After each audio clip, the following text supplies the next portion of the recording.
Hello 9th class students. We were learning about the structure of the cell and we have seen about the cell membrane and cell wall. Today we will see some more cell organelles and detailed information about them. The next cell organelle is nucleus. Nucleus present in the cytoplasm of the cell and in the center part of the cell. Just see here, the center part of the cell is called its nucleus, and nucleus is double membrane bounded. It is an double membrane bounded structure which is surrounded by double membrane, and there are some pores in this membrane. This membrane is somehow porous, small pores are present. These pores play very important role in order to get exchange the materials from the cytoplasm and inside the nucleoplasm. The liquid that is filled inside the nucleus is called nucleoplasm.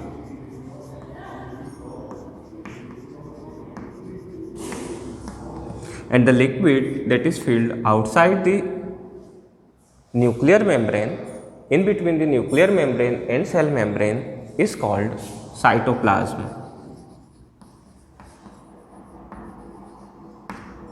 So students, there is exchange of the information and material takes place in between the cytoplasm and nucleoplasm with the help of this pore. Now, in some bacterial cell or in some primitive cell, this nucleus is not distinctly visible.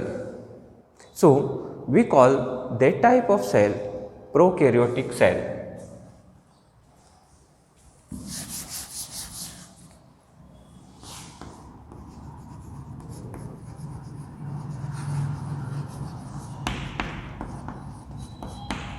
Prokaryotic cells are primitive type of cell in which there is no distinct nucleus is present, as well as there are no membrane bound cell organelles are found. We will see about the cell organelles or the structures that are present inside the cell. That structures are also not distinctly visible in prokaryotic type of cell, and the cell or the modern cell in which all these organelles as well as the nucleus is clearly visible is known as eukaryotic cell.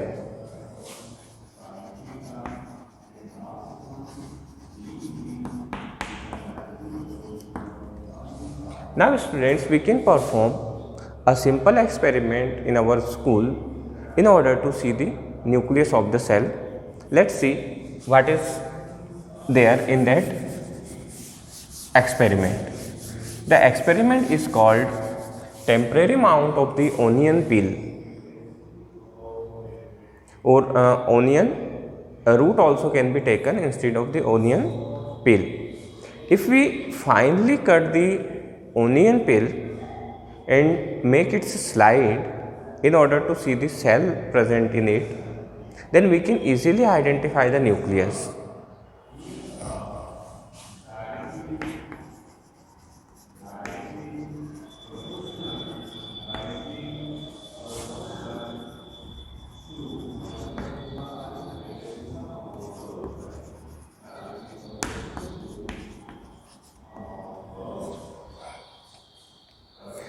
In this experiment students, we have to cut the onion peel with very sharp blade as much thin as possible, and then we stain it or we color it with the help of some special chemicals. Which chemicals we can use to mount this onion peel? We can use iodine is the best chemical that we can use to mount the onion peel, but instead of using iodine, we can also use safranin or methylene blue. So, coloring agent or mounting agent that we uses to color the onion peel may be iodine, it may be safranin, or we can use methylene blue. This coloring agent can be used to color the onion peel. When we mount the onion peel, then we show students that all the part of the cell are not uniformly colored. According to their chemical nature, some absorb the coloring agent more, some absorb very less quantity, and some do not absorb the coloring agent, and they color according to their chemical properties.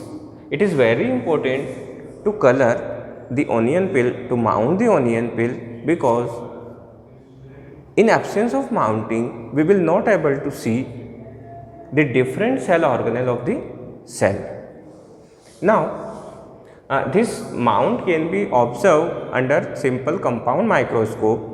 We need not some advanced electron microscope for this mounting.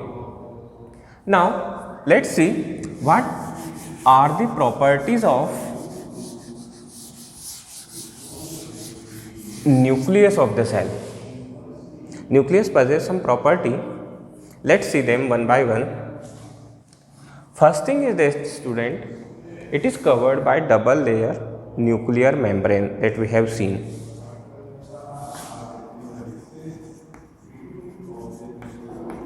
Covered by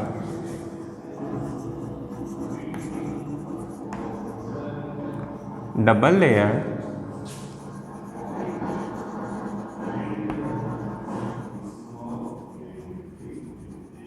nuclear membrane, the very first property. Second most important property is that it contains some thread-like structures inside it. These thread-like structures are known as chromosomes. These chromosomes are, students, actually responsible for the transfer of characters from one generation to other generation. So, second thing, nucleus contains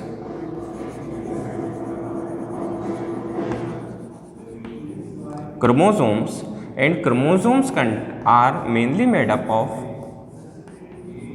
DNA. The full form of DNA is deoxyribonucleic acid, DNA. Deoxyribonucleic acid or DNA are the major genetic material that is present in a living organism. Genetic material, that means, students, this DNA controls all the activity of the cell as well as responsible for the characteristic property of the living organisms. So, and this DNA get transferred from one generation to other generation. It get transferred from parents to their offspring in order to produce the characteristic features in them. So, this nucleus or chromosomes are also very important in terms of the genetic also. Second thing, third property of the nucleus is that this nucleus is very important for the cellular production or cellular division. It divides the cell or it reproduces the cell. Whenever the cell division takes place, it is fully under the control of the nucleus. So, third property is that nucleus is important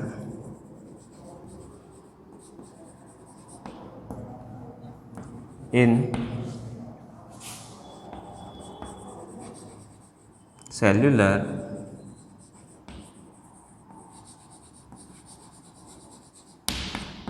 reproduction. So students, these are the major functions of the nucleus or major properties of the nucleus that is important for the purpose of the cell action. So students, we have seen there are two types of cells on the basis of the nucleus present in them. When the nucleus is not distinctly visible and the chromatin materials, that is chromosomes, are scattered in the cytoplasm, we call that type of cell as prokaryotic cell. And the cell in which nucleus is well defined, which is bounded by the nuclear membrane, that type of the cell is called eukaryotic cell. Now student, next we will see about the cytoplasm of the cell. Students, when we see the onion peel mound, the temporary mound that we prepare, then we see that the maximum portion inside a cell absorb very less amount of the mound and it is very lightly colored. That portion in a cell filled with the liquid and is known as cytoplasm of the cell. This cytoplasm is present in between the nuclear membrane and the cell membrane. The important property of the cytoplasm is that in stain it absorbs very less amount of the stain. Second thing, it is fluid in nature. Cytoplasm is fluid in nature, which helps the nucleus to transport the information across the cell organelles. Second most important thing is that students, in prokaryotic cells, the cell in which nuclear membrane is not distinctly visible and cell organelles are not membranous bounded, then all the chromatin materials or chromosomes are scattered inside the cytoplasm and this cytoplasm functions as nucleus material. The cell organelles are also scattered in the cytoplasm. If we see the significance of the membrane, either the nuclear membrane or the organelle membrane, then we can take the example of the viruses. In viruses, there are no membranous bounded nucleus as well as the organelles are present. That is why they act as particle nature outside the host body or the living organisms, and whenever they enters in the body of the living organisms, they act or they function as the living organisms. So this is very important that the presence of the membranous bounded organelle as well as the membranous bounded nucleus in the cells and the cell in which the nuclear bounded nucleus is present are known as eukaryotic cells.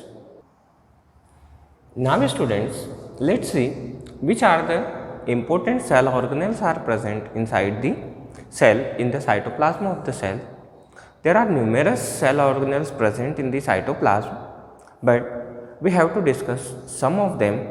Let's see about which organelles we will discuss. The very first organelle is endoplasmic reticulum.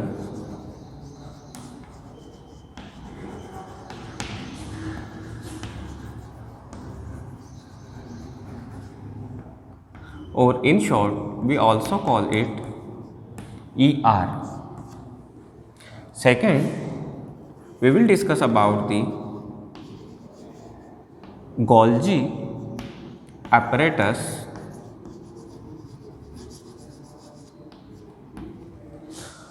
Third organelle about which we will discuss is lysosome.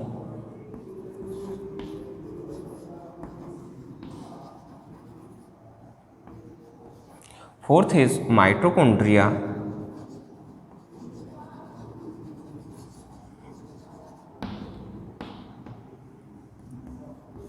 Fifth is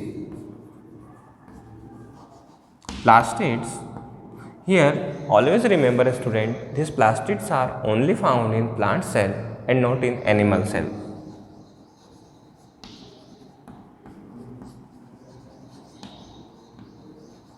We will see what are these.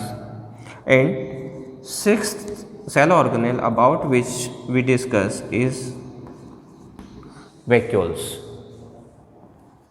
These are the six very important cell organelles that present in the cell: endoplasmic reticulum, Golgi apparatus, lysosome, mitochondria, plastids which are only found in the plant cell, and vacuoles.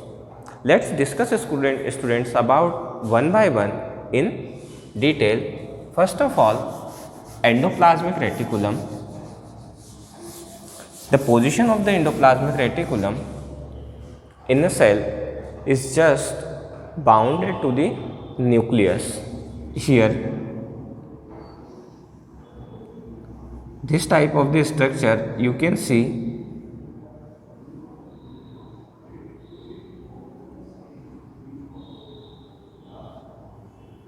outside the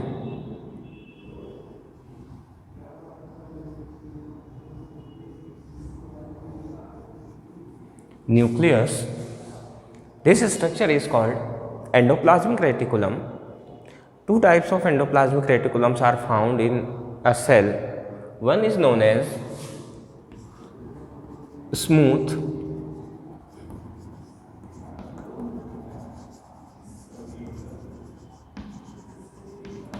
endoplasmic reticulum, or in short we call it SER, smooth endoplasmic reticulum, and second is rough endoplasmic reticulum.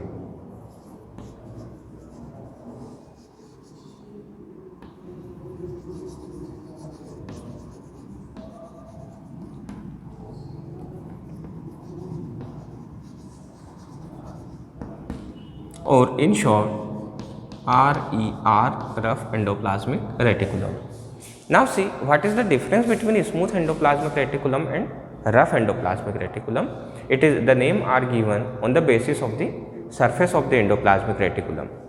At the surface of some endoplasmic reticulum, other cell organelle that are known as ribosomes are present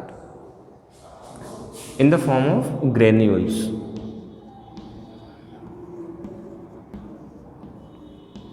They make the surface of the endoplasmic reticulum as a rough surface. That is why this endoplasmic reticulum are known as rough endoplasmic reticulum, and rest of the endoplasmic reticulum have a smooth surface and they are known as smooth endoplasmic reticulum.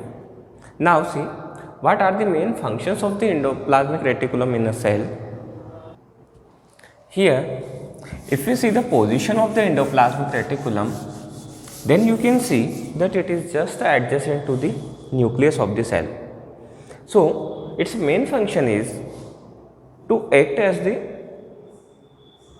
channel in order to exchange the material between the cytoplasm and nucleoplasm. It allows the material to transport through the nuclear membrane. First thing. Second thing, it also provided the skeletal material for the cytoplasm. It provides strength in the cytoplasm. Third thing, it also play an important role in the detoxification in liver cell of the vertebrates. Vertebrates, just like human being, in our cell, our liver cell, the endoplasmic reticulum detoxify the ammonia present in our ammonia form in our body. They convert the ammonia into urea. Ammonia is very toxic in nature, and they convert it in the form of the urea, which is less toxic and which can easily eliminate by the body in the form of the urine.